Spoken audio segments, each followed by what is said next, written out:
দর্শক, এই মুহূর্তে জাতীয় বার্ন ইনস্টিটিউটে আছেন সহকর্মী এস.এম. আরিফ। যুক্ত হচ্ছে তার সাথে। আরিফ, বিমান বিধ্বস্ত হয়ে মর্মান্তিক এই দুর্ঘটনায় দগ্ধদের চিকিৎসার বিষয়ে সর্বশেষ কি তথ্য আছে আপনার কাছে? যাদের মরদেহ শনাক্ত করা যায়নি তাদের ব্যাপারে কি কোনো সিদ্ধান্ত নেওয়া হয়েছে কিনা জানাবেন।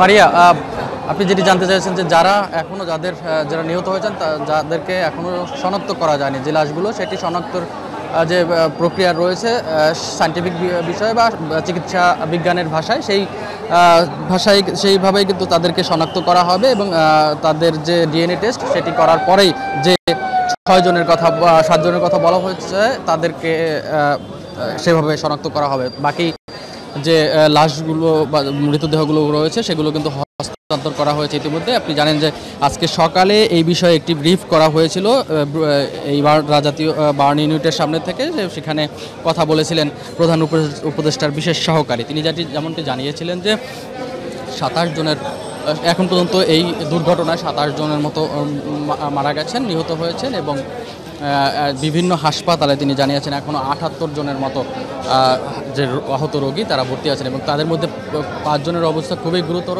এইবার জাতীয় বার্ন ইউনিটেই তারা রয়েছেন এবং 2 জনের অবস্থা আরও বেশি গুরুতর, সেটি কিন্তু তখনকার সময় তিনি জানিয়েছিলেন। এখন পর্যন্ত পরবর্তীতে আর কোনো এই ব্রিফ করেননি, কোনো এই বিষয়ে কোনো ডাক্তার আমাদের সাথে গণমাধ্যমের সাথে কথা বলেননি। তবে তিনি তখনকার যখন জানিয়েছিলেন তখন 27 জনের যে নিহতের কথা বলেছিলেন, তখন সেখানে বলা হয়েছিল যে নিহতের বেশিরভাগই কিন্তু শিশু, 25 জন শিশু সেখানে নিহত হয়েছেন। পাশাপাশি বাকি যে 2 জন রয়েছেন, একজন শিক্ষিকা, মাইলস্টোন স্কুলের শিক্ষিকা এবং আরেকজন হলেন বিমানের যে পাইলট তৌকির।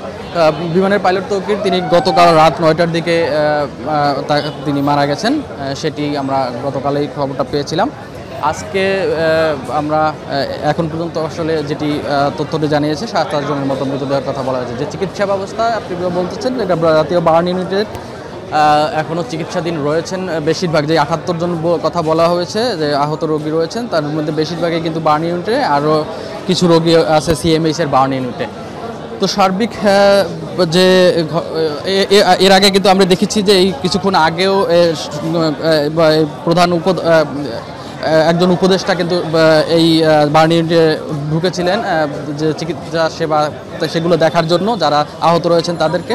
তিনি হলেন ব্রিগেডিয়ার শাখাওয়াত, পাট ও বস্ত্র মন্ত্রণালয়ের উপদেষ্টা। তিনি কিন্তু তারপর গণমাধ্যমের সাথে কথা বলেছেন। তিনি যেমনটি জানিয়েছেন যে এই আহতদের যে চিকিৎসা ব্যবস্থা সরকার সম্পূর্ণই কিন্তু আন্তরিকতার সাথে এই চিকিৎসা ব্যবস্থা করে যাচ্ছেন এবং পাশাপাশি যত ধরনের চিকিৎসার সহযোগিতা লাগে, বিশেষ করে উন্নত চিকিৎসার জন্য যে যা প্রয়োজন সরকার কিন্তু সবগুলোই করবে। এবং তিনি বলেছেন এটি একটি মর্মান্তিক ঘটনা, এরকম ঘটনার সাক্ষী আসলে বাংলাদেশ খুব কম সময়ের মধ্যে হয়েছে। তিনি আশা করছেন যে যারা আহত রয়েছেন তাদেরকে সুচিকিৎসার মাধ্যমেই কিন্তু আসলে যতটুকু সম্ভব তাদেরকে প্রাণ বাঁচানোর ব্যবস্থা করা হবে, সেই প্রক্রিয়া কিন্তু সরকারের পক্ষ থেকেও রয়েছে। তো এই ছিল আমাদের সর্বশেষ আমার কাছে।